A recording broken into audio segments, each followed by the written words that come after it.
Josué capítulo 3, verso de 1 em diante. Quantos acharam, digam amém. Quem não achou, diga misericórdia, pastor, espera um pouco. Todos acharam?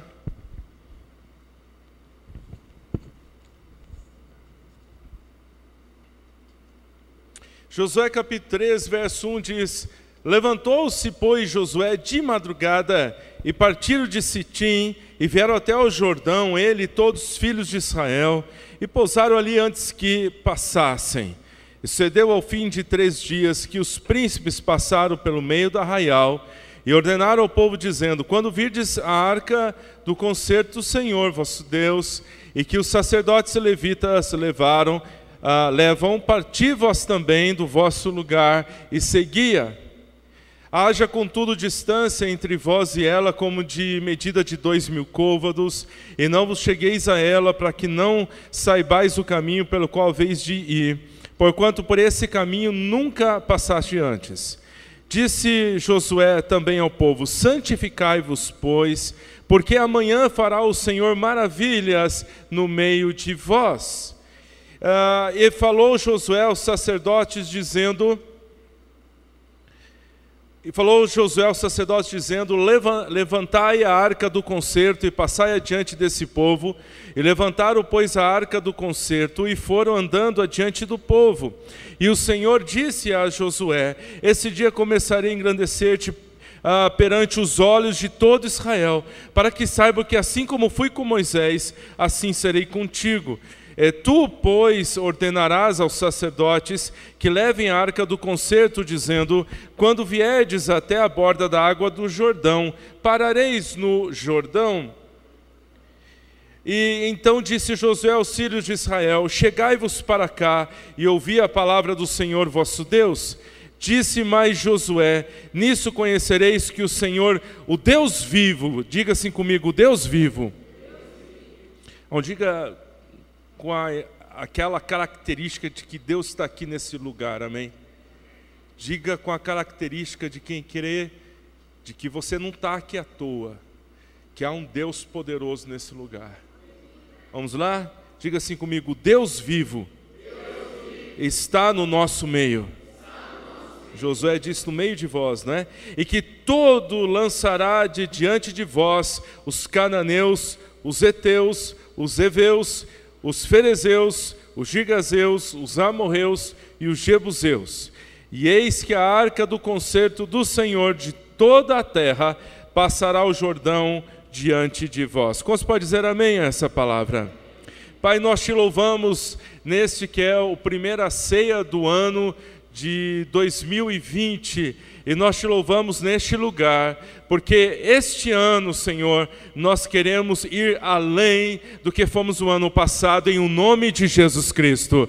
Esse ano nós queremos ir além, nós queremos ir para frente, esse ano nós queremos ir, Senhor Deus, numa marcha com a Tua presença gloriosa, mais maduros, mais abençoados, com coisas sobrenaturais acontecendo ao nosso favor. Nós cremos que o mesmo Deus da Bíblia que inspirou Josué a escrever, esses irmãos a registrar essa passagem, também é o mesmo Deus que está aqui nessa noite, e portanto nós já te louvamos em o nome de Jesus Cristo.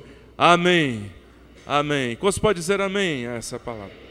Pode se assentar, querido, por favor.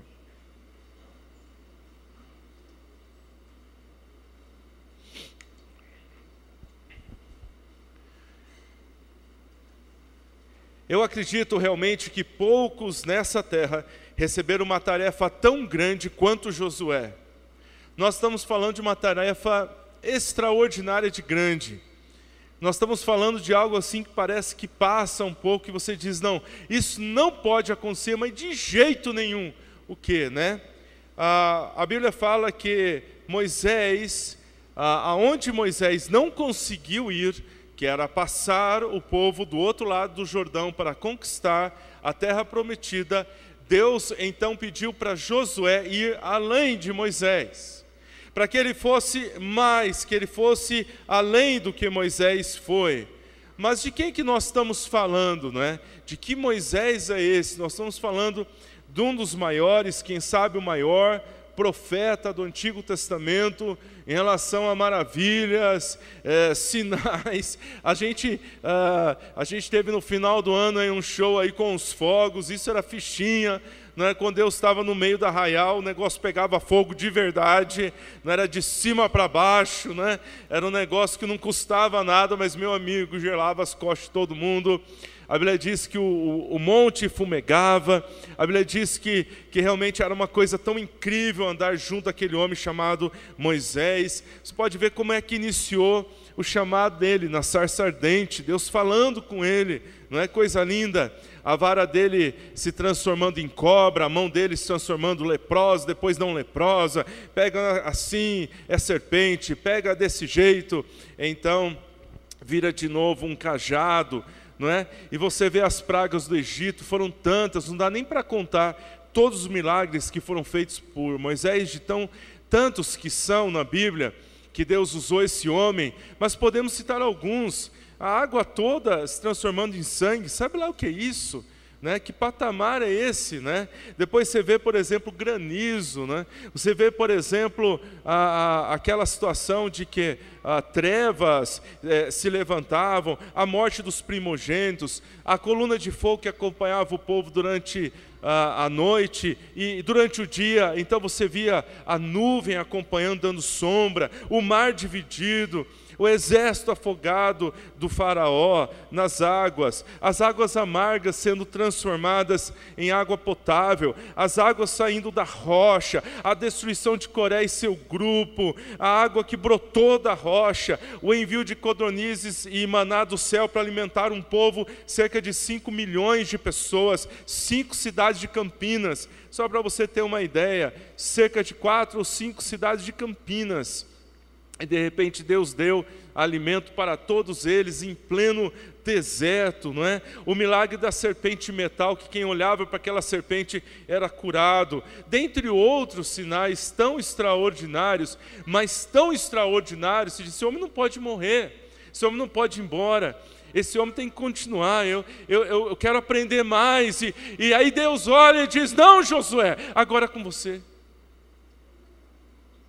Ô Josué, agora é com você, eu quero que você comece a trabalhar na minha obra. Agora o cajado que estava na mão de Moisés vai passar para a tua mão, Josué. Josué falou, não, Senhor, agora fala sério. Diz, não é sério. Não, Senhor, agora fala sério. Eu estou falando sério. Eu quero que você trabalhe na minha obra, eu quero que você guie meu povo e que você passe o Jordão. Queridos, eu tenho uma mensagem para você, esse ano é o ano, em nome de Jesus, que Deus vai tirar você para ser um vaso nas mãos de Deus. Eu sei que é legal ter o pastor, eu sei que é legal você ter os irmãos, obreiros, outros pastores, isso é muito legal, isso é muito gostoso, isso é extraordinário, mas Deus está dizendo para essa igreja, que é tempo de nós realmente assumirmos aquela posição que Deus tem para nós. E eu não estou falando aquela vida razoável de cristão que você vem aos cultos de domingo. Eu estou falando de um envolvimento real, onde você realmente põe a mão nas coisas de Deus, onde realmente você possa ser um vaso nas mãos de Deus, para que pessoas sejam abençoadas. Você tem que passar o seu Jordão. E mais do que isso, tem que levar os outros com você. Você não pode passar o Jordão sozinho. Você tem que ter gente que te acompanhe, gente que te siga, gente que sirva para a glória do Senhor em vasos na mão de Deus. Como você pode dizer amém a essa palavra? Então chega aquele momento dramático em que Deus diz para Josué, não, filhão, agora é a tua vez. Eu fico imaginando, meu amigo, eu fico imaginando a nossa próxima geração de líderes dessa casa, a nossa próxima geração de filhos crescendo, jovens servindo ao Senhor, sendo pastores, obreiros, líderes de grupos caseiros, gente de Deus, gente do Senhor, servindo ao Senhor, preparados para o Senhor. E aqui Moisés fica diante da terra prometida, quis entrar, Deus falou, não, agora está bom, já trouxe aqui e tal, vamos finalizar. Para nós, o que Moisés fez foi muito pouco. A Bíblia diz que Deus chegou para Moisés e disse assim: Moisés, fala a essa rocha que vai dar água para todo mundo. E Moisés foi e bateu na rocha, irado, porque o povo estava reclamando. Irmão, por favor, amém? Quantos querem abençoar seu pastor? Diga amém. Amém ou não? Abençoe seu pastor, tá bom? Porque Moisés, por uma coisinha dessa aí, rapaz, perdeu o cajado, Deus o recolheu e mandou outro lugar. Deus falou, fala, e ele bateu. Deus disse, fala, e ele bateu na rocha. E quando ele bateu na rocha, Deus disse, ok, então finalizou aqui. Mas Senhor, o Senhor é um Deus misericordioso, sou. O Senhor não é o Deus que perdoa, perdoa. O Senhor não é o Deus que... Sou. Mas isso que você fez na frente de todo mundo foi extremamente contrário ao meu coração. E eu vou dizer por quê. Porque simbolicamente Cristo é a rocha. No primeiro dia que Moisés teve sede, Moisés bateu na rocha e saiu água. E quando bateram em Cristo nessa terra, saiu água dele. Ele era a água desse mundo. Porém, na segunda vez que ele vai vir a essa terra, ninguém vai tocar nele. E ninguém vai bater nele. E quando Moisés fez isso, ele desobedeceu uma orientação que seria simbólica do Filho de Deus. E todo aquele que tentar tocar no nome de Deus, ele vai ser atingido pelo próprio Deus, como aconteceu com Moisés.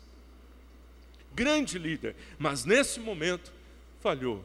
Os seres humanos, as pessoas podem falhar, mas querido, ele foi um extraordinário profeta. Queira Deus que mais Moisés, sem o erro, possa se levantar no nosso meio de gente que lidera um povo como esse homem liderou. Já era um senhor também de certa idade. Deus passou o cajado então para Josué, dizendo para ele, Josué, agora é a tua vez, meu filho, pega o cajado e vai em nome do Senhor. Fique tranquilo, querido, viu? Seu pastor está aqui, não é? Para honra e glória do Senhor. Eu não estou com a idade de Moisés ainda, fica sossegado. Mas eu quero Josué ao meu lado em nome do Senhor Jesus. Tem mais uns anos, sei quanto, 120, não é Jair? Uns 120, pelo menos, não sei quantos, mas Deus quer levantar Josué desse lugar. A Bíblia diz que Deus disse para... escolhendo Josué, e alguém falou assim, o que significa o nome Josué? Eu queria que você entendesse uma curiosidade. O nome Josué significa, vem da mesma origem de Oséias, salvação, mas vem com um acréscimo, dizendo então, Deus é a minha salvação. E para você entender melhor, o nome Josué é a mesma ideia do nome de Jesus do Novo Testamento. O nome Josué, no Antigo Testamento, no caso do hebraico, nós vemos então Yehoshua, é o nome Josué. E o nome Jesus é Jesus, que é a transliteração para o nome em grego. Então, o mesmo nome de Josué traz a ideia do nome também de Jesus Cristo. Mas, pastor, quem era Josué? Um menino, simplesmente isso, um menino que carregava a mala do seu pastor Moisés. Quem era Josué? O menino carregador da mala do seu pastor. Olha, querido, eu vou dizer uma coisa para você profeticamente. Um dia eu estava num congresso, eu estava lá com um pastor lá do congresso, e eu sempre gostei disso. Acabava o congresso, eu ia lá, cumprimentava o pastor, por exemplo, o pastor Márcio Valadão, da Igreja Batista da Lagoinha, jantava com ele, esperava ele, levava um presente para ele, só para ouvir um pouco do que ele tinha para me contar. Eu me lembro que muitas vezes a gente passeava junto, a gente ia e vinha, e uma vez eu fui com o pastor da Igreja Batista do Getsemane. Eu estava lá junto com ele, um pastor de uma igreja grande também, e eu estava carregando a mala, assim, ajudando ele. Eu me lembro que ele virou para mim e falou assim, quem carrega a mala do homem de Deus, logo, logo será chamado para ser um homem de Deus. E aqui estou eu. Eu quero dizer para você que uma das maneiras mais lindas de você ser chamado ao ministério é ajudando o seu pastor. É carregando a mala do seu pastor, estando junto com o seu pastor, cuidando do seu pastor. Porque você começa carregando a mala e Deus te chama. Como você pode dizer amém? A minha mala é leve, fique sossegado. Se for a mala que eu levei para o Rio Grande do Sul, aí você está frito. Que a mala que eu e minha esposa carregamos para o Rio Grande do Sul foi realmente uma beleza de grande. Mas essa mala tranquila, eu quero dizer para você, comece ajudando na igreja. Tem o líder lá da intercessão, tem o líder aqui do louvor, tem o líder que cuida da limpeza, tem o líder que é da recepção. Comece ajudando o povo de Deus e logo você está embarcando para ser um homem de Deus, juntos com esses homens. Como você pode dizer amém a isso? A Bíblia diz que ele aprendeu a honrar Moisés, a ser um adorador, a ser fiel. Então eu quero chamar a tua atenção, porque eu quero que você seja um Josué aqui nessa casa, para honra e glória do Senhor. Como você pode dizer amém? Então a sua missão, Josué, é atravessar com esse povo para a glória do Senhor. Então vamos lá. Primeiro lugar, pastor, eu quero ir além desse ano. Eu quero ir mais além. Como que eu faço? Primeira coisa, para ir além, nós devemos nos levantar com metas, para ir aonde nenhum homem foi. É o que Deus está dizendo a essa igreja. Irmãos, eu estava vendo a história do pastor Billy Graham. Eu amei a história desse pastor. Quantos já ouviram falar do pastor Billy Graham alguma vez? Ok? Esse pastor Billy Graham, pastor extraordinário. Eu tive a chance de trabalhar com ele em alguns momentos aqui no Brasil. E o pastor Billy Graham, ele era um homem que sempre serviu muito a Deus e evangelizou muita gente e muito gostoso. Mas deixe-me dizer uma coisa que me chama a atenção. Nós temos esse Jordão para atravessar. E esse homem morreu agora faz pouco tempo. Eu fiquei imaginando assim, né? Todos os homens aqui presentes fiquem de pé. Todos os homens. Agora eu vou pedir que todas as mulheres fiquem de pé, por favor. E agora eu gostaria que você pegasse do braço do seu irmão, desse um beliscão assim, amoroso, e diz assim para ele: é você que está aqui agora, e Deus conta com você. Agora que você deu um beliscão, dá um abraço nele, porque abraçar sempre é bom. Em nome de Jesus, amém? Agora não senta não, irmão, não senta não, senta não. Agora abraça quem está atrás, ou quem está na frente, e diz: olha, quero que você seja um Josué. Nosso tecladista pode vir aqui, tecladista.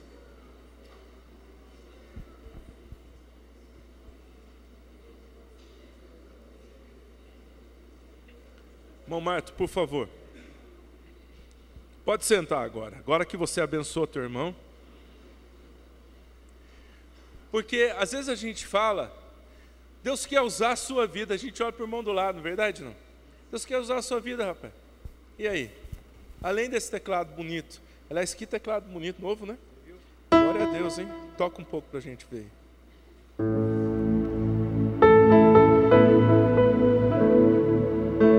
Rapaz, quando eu crescer, eu quero ser igual a você.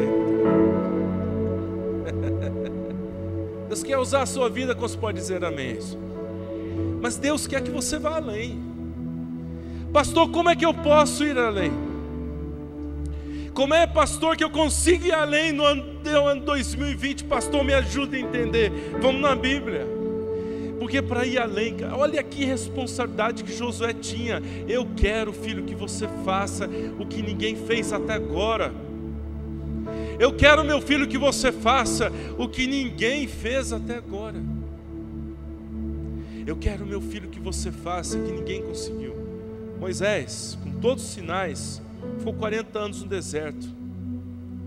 Moisés, com todos os sinais, não conseguiu atravessar o Jordão. Um homem tão extraordinário, mas ali chegou o tempo dele. E aí começa o tempo do filho dele. O que eu quero dizer para você, meu amado, é que Deus vai levantar obreiros dessa casa, porque Deus quer que as pessoas trabalhem para a glória dele. E Deus vai dizer assim, ó, eu quero mais de você. Eu quero mais da sua vida. Eu quero mais do seu esforço. Eu quero mais da sua atenção. Eu quero mais que você foque melhor. Deus chegou para esse rapaz e disse, levanta, você vai passar o Jordão. Aí eu fico imaginando Josué dizendo, quem eu? Mas cadê Moisés? Por que o Senhor não deixou Moisés ficar mais uns 2, 3 dias? Ele passava o Jordão. E aí quando Moisés passasse o Jordão, então o Senhor me dava o cajado, estava mais fácil. Agora eu vou passar um Jordão. Sabe, quando Moisés passou o Mar Vermelho, ele passou, as águas se partiram. Foi uma coisa mais estrondosa, uma das coisas mais estrondosas da Bíblia. E agora esse camarada foi embora. Oh Deus, me ajuda, como que eu vou passar o Jordão? Como que eu vou fazer as águas pararem? Aqui a gente não entende essas coisas. Na verdade, Deus não estava falando para Deus com Moisés ou Josué, é a mesma coisa. Porque Deus está falando do poder dele. Deus está falando o que ele ia fazer. O vaso sempre foi pequeno. O vaso sempre foi pequeno. É Deus que faz a obra. Como se pode dizer amém? A Bíblia olhou para Josué e disse: levanta com meta. E olha o que diz a Bíblia aqui. Então levantou-se Josué de madrugada e partiu para Sitim. Eu gosto da palavra de madrugada, que mostra que ele estava determinado. Ele queria fazer para valer. Se você quer alguma coisa nessa igreja, meu amado, você tem que pegar para valer. Você tem que fazer para valer. Você tem que fazer acontecer. Vamos lá, pastor. Vamos junto, pastor. A palavra de Deus aqui diz para nós que ele levantou-se de madrugada, partiu para Sitim. O pastor Eli estava aqui ontem falando, né, irmão Rogério, sobre planejamento. Eu gosto dessa palavra, o pastor Eli fala super bem sobre isso. É uma pessoa que Deus tem usado nessa área. Mas, meu amigo, se você não planejar para vencer, você já planejou perder. Se você não planejar a sua vida, não levantar mais cedo, estava falando com o irmãozinho ontem em casa, ele falou: pastor, não tem jeito, tem que levantar mais cedo, porque à noite não me sobra tempo.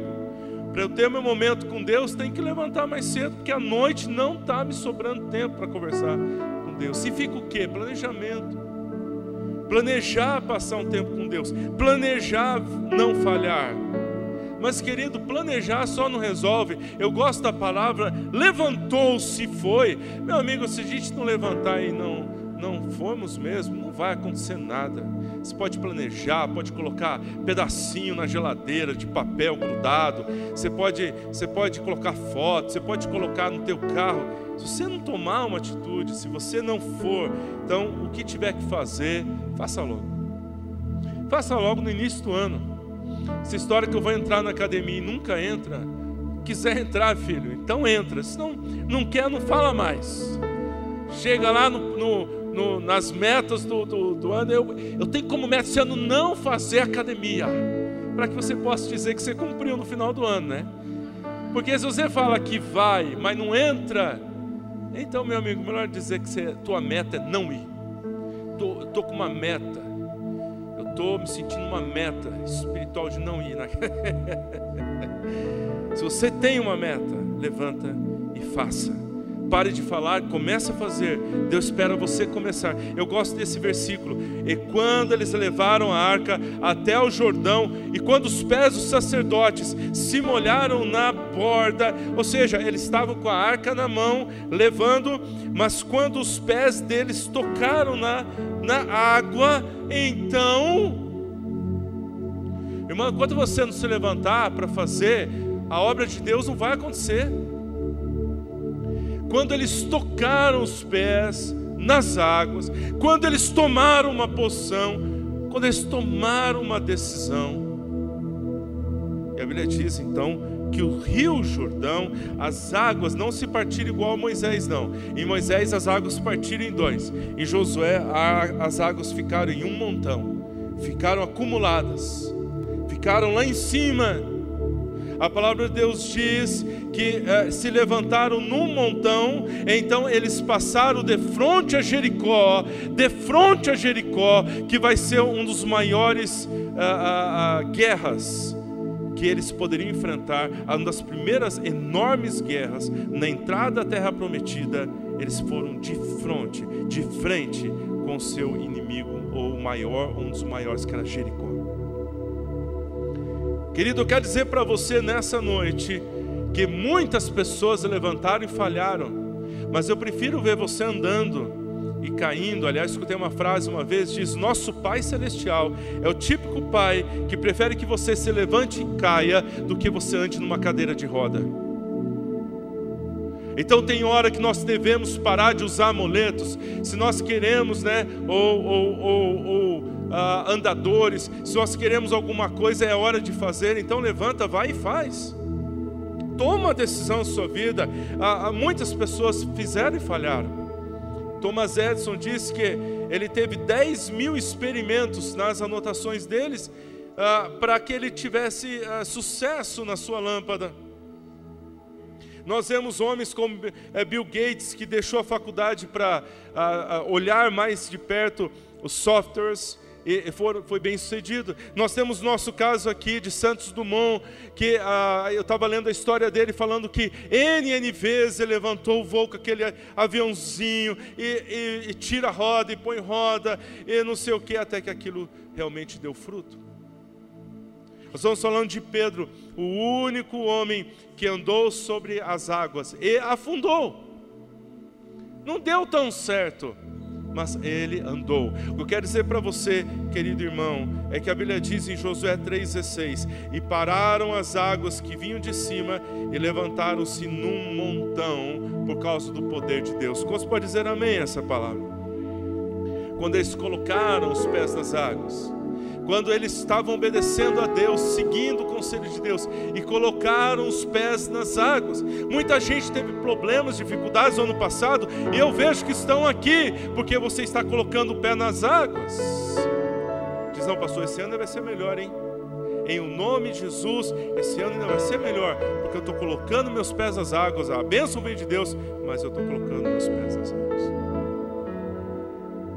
A segunda coisa que eu vejo extraordinário no livro de Josué é que para ir além, nós devemos ir com Deus. Ir com Deus. Josué capítulo 3, verso 3: sempre que vir a arca da aliança teu Deus, e os sacerdotes, os levitas que a carregaram, sairão do teu lugar e seguirão adiante. Ou seja, filho, não tem como ir para frente sem Deus. Não tem. Você pode até humanamente ganhar alguma coisa, mas não de verdade ir para frente. Não existe ir para frente sem Deus. A Bíblia diz que quando a arca do Senhor, eles começavam a andar, o povo seguia a arca. Eles passaram 40 anos seguindo, para aprender a seguir Deus. E em tudo que eles seguiam Deus, eles eram abençoados por Deus. O lugar que você pisa, Deus pisaria. As palavras que você fala, Deus falaria. Sabe o que é, né, pastor? Não, eu sei. Eu sei que você vai falar para mim que é um monte de coisa. Mas, está seguindo Deus? Você é um caçador de Deus? Você corre atrás das coisas de Deus como você corre atrás das coisas do seu negócio?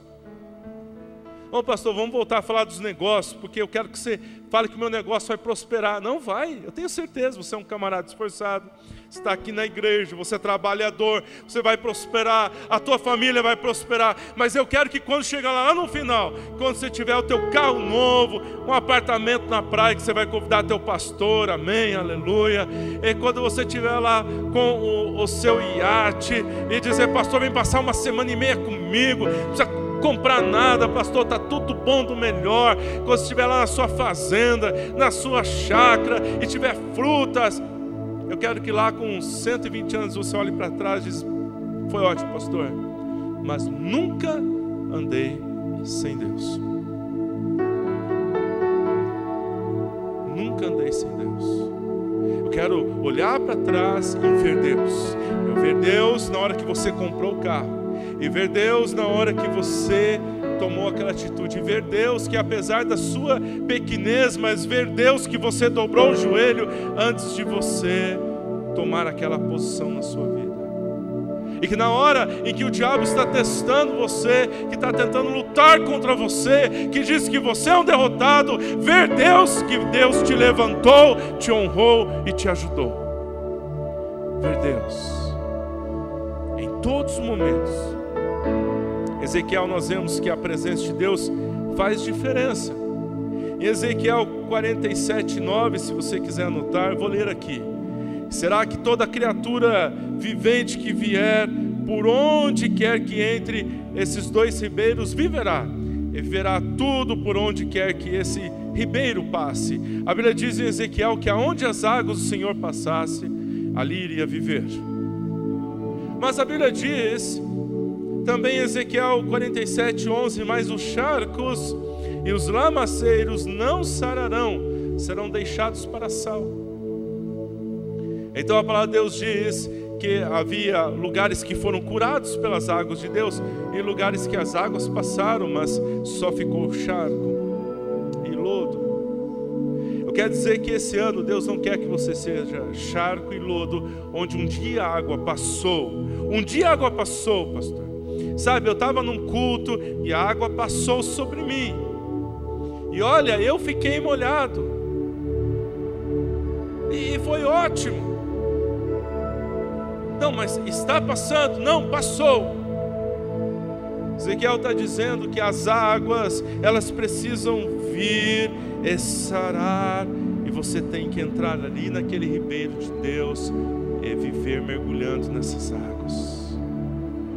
Não pode ser uma experiência isolada, não pode ser um dia em que Deus falou com você, mas tem que ser momentos e momentos, para que o teu coração não fique ressecado. Tem dois futuros: com Deus vida, ou então seremos só lamaceiros. Israel, ele via a presença de Deus manifesta. Deus aparecia em Moisés no deserto numa sarça. A presença de Deus revelou poderosa no Egito. Mas a Bíblia diz que tantas vezes eles viram a presença de Deus, mas num determinado momento a presença de Deus, por causa do pecado deles, foi embora. E a Bíblia diz que quando foi embora, o povo caiu em cativeiro. Sem a presença de Deus, nossa vida é vazia. Deus é onipresente, mas Ele só é operante quando Ele encontra em nós um coração aberto, um coração propício. O pecado nosso afasta Deus de nós. Falando de pastor Billy Graham, ele fez uma das últimas mensagens, não bem última, mas os últimos anos, na Catedral Nacional de Washington, e convidaram o Billy Graham para falar sobre o atentado de 11 de setembro, e perguntaram para ele: traz uma palavra sobre esse dia tão ruim para a nação dos Estados Unidos, quando as torres gêmeas caíram. E ele foi, como um homem já bem sábio, homem de Deus, ele disse: nós estamos precisando de um reavivamento em toda a América, e Deus nos diz em sua palavra, vez por vez, que precisamos nos arrepender dos nossos pecados e nos voltarmos para Ele, e então Ele nos abençoará de uma maneira especial. Fecha aspas.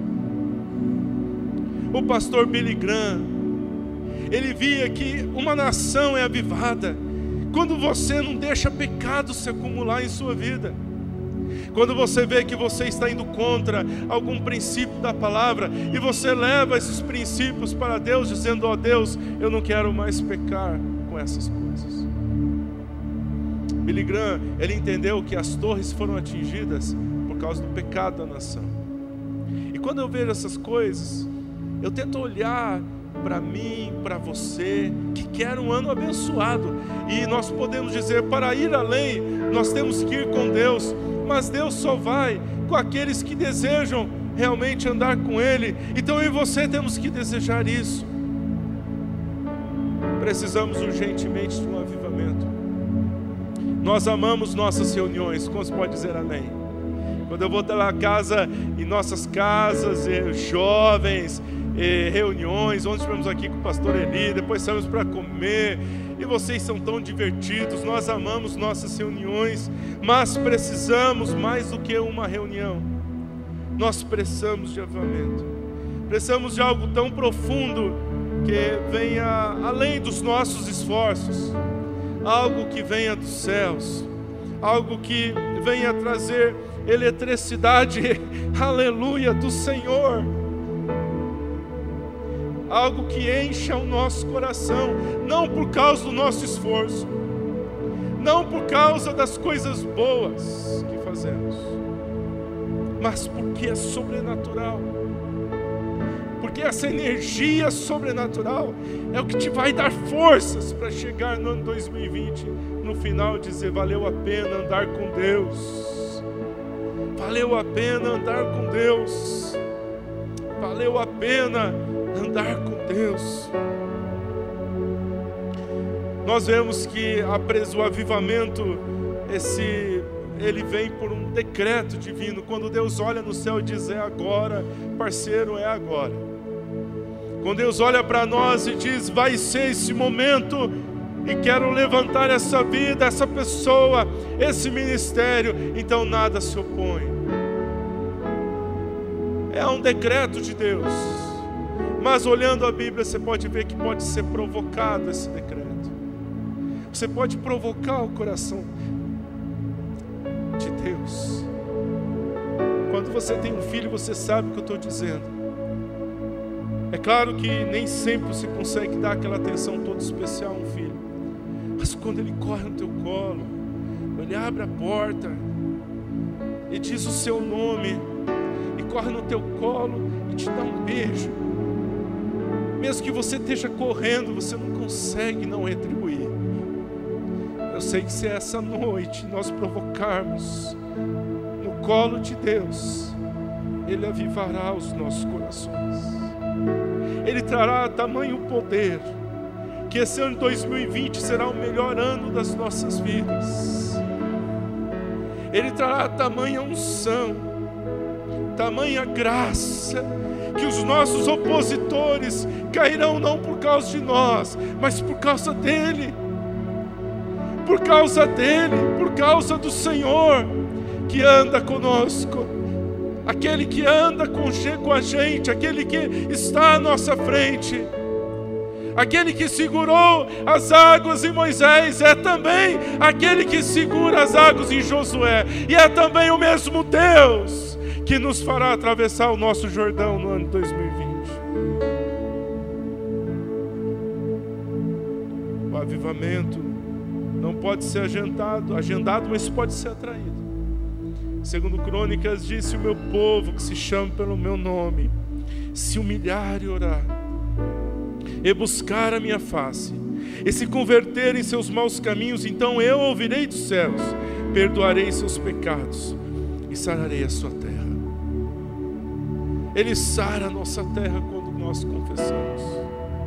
A Bíblia diz em Romanos 10:17: de sorte que a fé vem pelo ouvir, e ouvir a palavra de Deus. Quantos estão escutando a palavra de Deus aqui essa noite? Quantos podem dizer: venha o teu avivamento sobre nós? Diz a Bíblia: quando eu escuto a palavra. Para ir além, nós precisamos buscar a santificação. Disse Deus Josué capítulo 3, verso 5: santificai-vos para amanhã, para que o Senhor fará maravilhas entre vós. E no capítulo 5, verso 5, diz sobre a circuncisão que o povo passou. Parece que Israel não viveu durante os 40 anos. Eles foram circuncidados, eles foram separados, mas não continuaram a fazer isso. E quando você faz um exame espiritual de como está a sua vida, quando você faz o exame espiritual de como você está, Deus começa a revelar coisas incríveis. Quando eu quero fazer um exame físico, eu vou no médico, e ele vai pedir então: olha, vamos ver o nível de colesterol, o de açúcar, o de sangue. Vou fazer um ajuste de vida, filho, tem que começar a correr. Pega aquela bicicleta desde 1960 que está lá, põe lá aquilo para correr. E Deus mexe com a gente, né? Com esses homens. Mas quando você quer o exame espiritual, você tem que usar a Bíblia. Você tem que começar a questionar: pastor, eu tenho um tempo com Deus. Como é que está o seu tempo com Deus? Questione. Ah, pastor, você sabe. Não é para você responder para mim, não, filho. Responda para você. Não é cobrança de sua esposa, nem do seu marido, nem do seu filho. Para com isso. Nós estamos mais maduros que isso. Nós estamos aqui na igreja anos e anos. Eu não estou falando daquele negócio que você presta relatório. Eu estou falando de um tempo gostoso com Deus. Como é que anda esse tempo gostoso com Deus, né? Está lendo a palavra de Deus. Você está fazendo um tempo de jejum na sua vida? Pastor, você está sendo dizimista, ofertante? Ah, pastor, sabe o que é? Não deu. Não é para quem dá, é para quem obedece. Você acha que todo mundo tem um aperto ali, outro aqui? Quem sabe os outros passam o ano todo em aperto, mas são fiéis. Deus está falando para você, seja fiel na leitura, fiel na busca, fiel no dízimo, fiel na oferta. Tem desenvolvido seus dons e talentos? Quando terminar a sua vida, você vai deixar gente para te substituir aqui? Você tem deixado o irmão que canta, tem deixado outro que canta, o baterista um discípulo, o que prega um discípulo, o que toca teclado um discípulo, o que abraça na recepção. Você tem deixado discípulos, gente que vai continuar servindo a Deus com seus dons e talentos? Você tem pregado de Jesus Cristo? A sua vida de testemunho, ela realmente tem sido uma vida que tem impactado outros. As pessoas têm procurado você e dizer, por favor, ore por mim. Tenho pecados preciosos na minha vida, pecados que eu gosto tanto, que é um ursinho de estimação, que eu durmo com ele, levanto com ele, vou para casa, vou passear com ele. Eu tenho sentido fome e sede de Deus. Eu tenho dependido das respostas de Deus. Se a tua resposta for ok, tudo bem, você fez seu check-up, pode melhorar algum ponto, mas se for muitas as coisas que de repente você, olhando nessa lista, diz, puxa pastor, como eu preciso melhorar aqui. Ele diz, santificai-vos, porque amanhã o Senhor fará maravilhas. Leia comigo esse versículo, por favor. Santificai-vos. Mais uma vez, vamos lá? Santificai-vos, porque amanhã.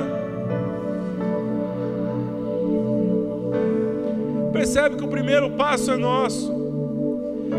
A maravilha é Deus que vai fazer. Quantos pode dizer amém a isso?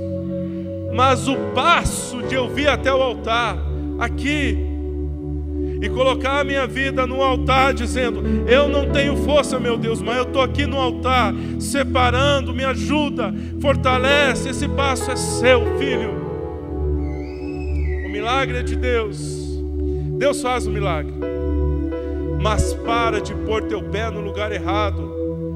Para de levar a tua família no lugar errado. Para de fazer coisa errada e coloca teu pé diante do altar de Deus. Diz, Senhor, me ajuda, porque eu tenho vontades, eu tenho desejos, nem todos são bons, mas em nome de Jesus, esse é o ano que eu quero separar a minha vida para a glória do Senhor, e Deus é que vai fazer as maravilhas.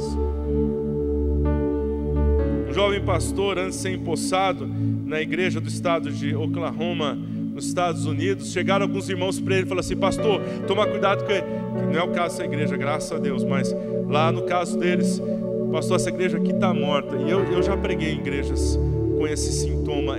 Você faz apelo para o rapaz ser abençoado, o camarada não levanta a mão. É difícil. E era o caso desse pastor. Ele queria despertar os crentes. E aí então finalmente ele tentou com vários sermões, tal, nada adiantou. Falou, Deus, me dá uma estratégia. Ele falou, pessoal, domingo que vem, venham aqui que eu vou fazer um culto fúnebre e vocês vão contemplar nós enterrarmos uma igreja. O pessoal ficou assustado, falou, como assim, pastor? Aí disse que no outro culto, a igreja estava lotada, curiosa, para saber o que o pastor ia conseguir enterrar uma igreja. Como assim, pastor? Não, nós vamos fazer aqui um culto funeral, né? E para realmente fazer o enterro da igreja. E eles ficaram muito assustados, chamaram todo mundo e vieram. E o pastor deu um breve testemunho, um breve sermão sobre um culto fúnebre. Ele deu um breve sermão falando sobre a morte e tudo mais. Ele falou assim, agora nós vamos passar e dar uma olhadinha no morto e vamos enterrá-lo. Aí quando ele abriu o espelho, pediu para que os irmãos passassem. Então abriu o caixão e era um espelho com o rosto de todo mundo olhando. E o pessoal ficou tão impactado com essa situação que eles começaram a se perguntar, eu estou morto? É uma boa pergunta, porque nós queremos habitar com o nosso Rei Celestial, Como você está? Bom, pastor, graças a Deus não estou nesse ponto, não. Estou animado. Esse ano 2020 eu vou pegar firme. Glória a Deus. Mas eu aprendo uma coisa: quanto mais fogo a gente coloca, maior é a fogueira. Eu fui com a Kelly um tempo atrás lá no Rio Grande do Sul. Gente, como estava frio. E nós, de volta para Campinas, nos hospedamos de uma das serras gaúchas, serras de Santa Catarina, e paramos um dia no hotel para fazer uma viagem mais gostosa e depois voltamos para Campinas. E aí quando paramos lá no hotel, pensa no lugar frio, mas pensa, você já pensou, multiplica por 2. Era frio e frio. Aí deram para nós um grupo de madeira assim, que eu não sei como é que chama, mas é uma caixinha assim que tinha, você pegava lá um fardo, acho que é isso, e levava para o quarto e você ia alimentando. E foi minha primeira experiência de dormir com fogueira. Primeiro, a nossa tendência é querer colocar o pé lá dentro, de tão frio que está. Mas se você fizer isso, queima de verdade. Então você tem que ficar distante. Mas a gente, nós deitamos e fomos alimentando a fogueira e dormimos. E lá para umas 3, 4 horas da manhã, acordamos 2 tremendo de frio, porque o fogo apagou. E ela olhou para mim, eu olhei para ela, recém-casados. Quem você acha que foi lá colocar mais fogo? Eu. Porque é cavalheirismo, aquela história toda, que não cola, mas a gente faz. Brincadeira. A gente levantou, né, professor? Vamos lá. Deixa o cobertor com a esposa, vai colocar. Mas, meu amigo, eu tremia. Aí ela, que é gaúcha, põe papelzinho, sopra assim, abana assado, e o bichinho não pegava. E aí de repente pegou. Aí eu telefonei pro pessoal e disse: mais madeira, eu vou congelar aqui, mais madeira. Assim é espiritualmente. Você chega e fala: mais madeira, Deus, eu preciso aquecer esse ano. Esse é o ano que o fogo vai pegar. Eu vou para o culto, eu vou abanar. Eu vou para o culto, eu vou erguer a mão. Eu vou para o culto, eu vou para o altar. Eu vou para o culto, Deus me aviva, Deus me aviva. Oh Deus, mais madeira. E a chama vai pegar. E a igreja nunca será a mesma quando o fogo do céu queima o nosso coração. Mas você tem que abanar. Tem que ir atrás do fogo, que uma parte é nossa, mas o milagre, esse é de Deus. O milagre é de Deus. Só Deus pode fazer. Ninguém faz isso. Em último lugar, para nós irmos além, Deus tirará o nosso opróbrio. Olha só, Josué capítulo 4, verso 20. Ora, subiu o povo do Jordão no 10º dia do 1º mês e acampou em Gilgal. E ali explica tudo sobre essa situação em Gilgal. E no verso 20, e aquelas 12 pedras que tiraram o Jordão, Josué ergueu em Gilgal. Essa palavra Gilgal é uma boa pista do que o Deus faz quando você atravessa o Jordão. Para atravessar o Jordão, você tem que pôr o pé nas águas. Para que as águas se partam, você tem que colocar o pé nas águas. Tem que tomar uma posição clara. E a palavra de Deus diz para nós aqui que quando eles tomaram a posição clara, no hebraico, a palavra Gilgal, ele saiu, atravessou, pegou as 12 pedras e pararam em Gilgal para que Deus fizesse a obra. Essa palavra Gilgal no hebraico significa afastar, e foi o que Deus fez.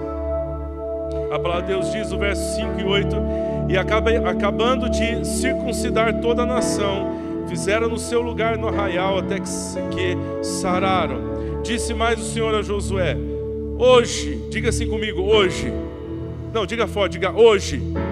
Revolvide sobre vós o opróbrio do Egito, pelo que o nome daquele lugar se chamou Gilgal até o dia de hoje.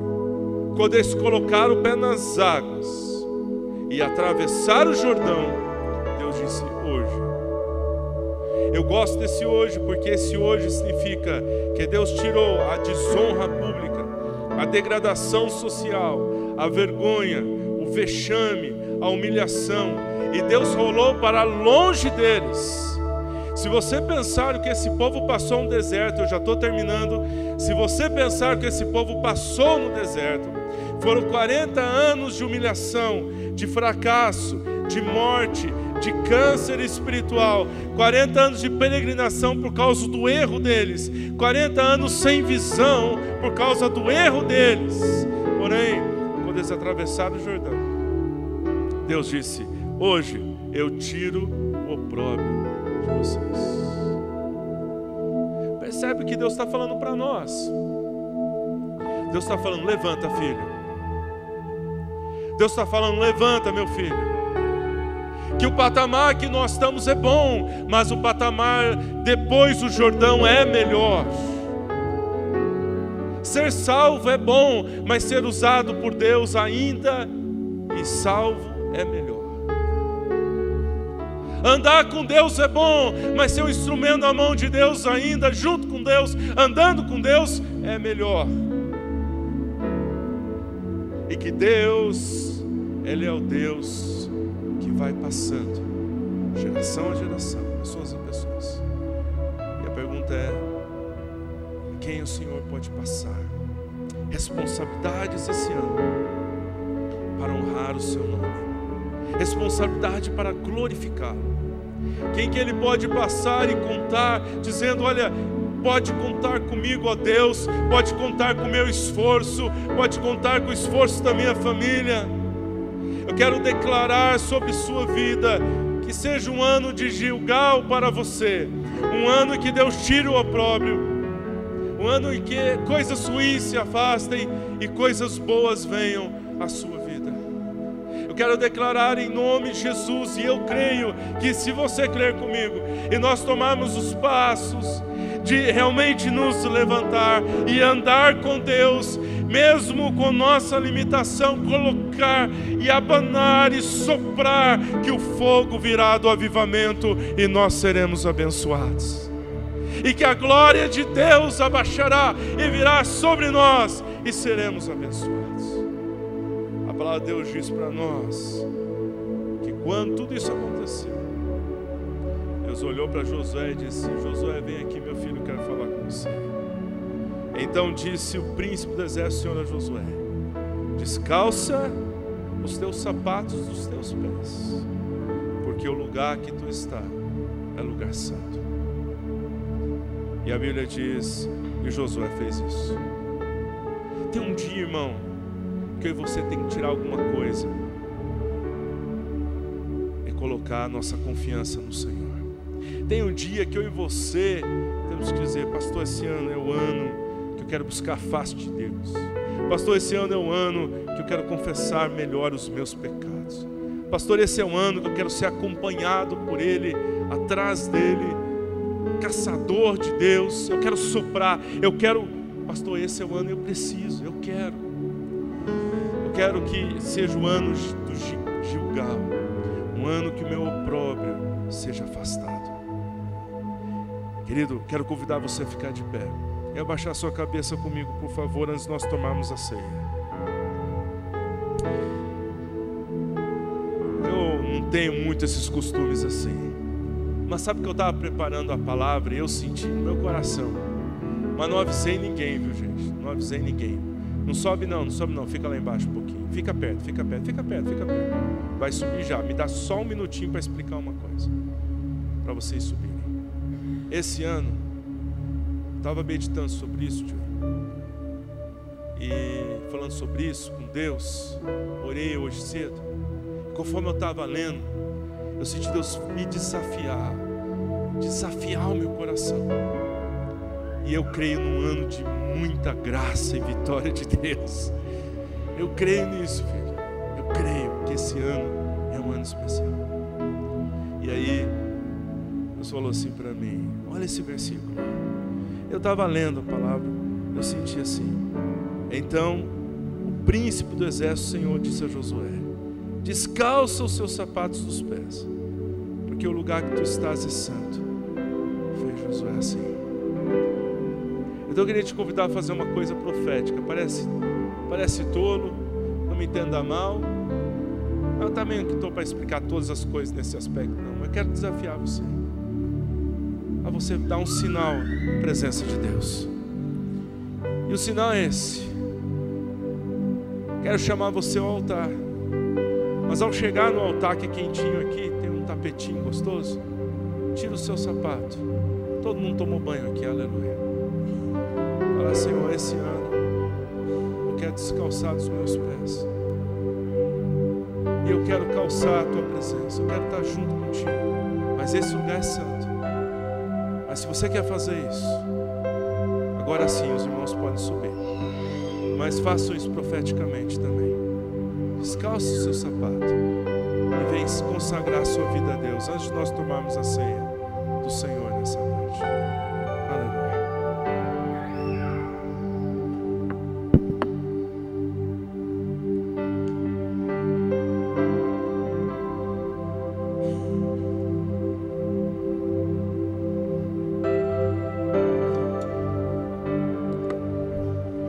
Tira o seu sapato, põe aí no cantinho.